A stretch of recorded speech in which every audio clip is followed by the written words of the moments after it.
Firefighters had their hands full this morning battling a stubborn fire in a row of storage units in Ralston. Now, fire crews were called out to 78th and Sarum Avenue at around 11:30 a.m.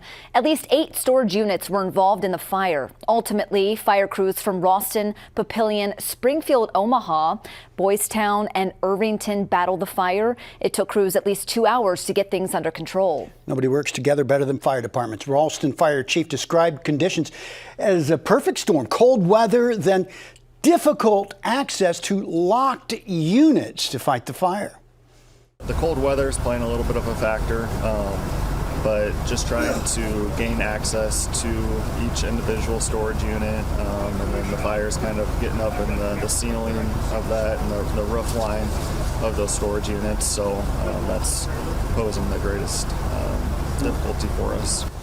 Chief, I should said many of the storage units were filled with items, car parts, even boats and propane tanks, and of course, furniture. And the Nebraska Fire Marshal's office was called in to help determine what likely started the fire. The good news is that no one was hurt.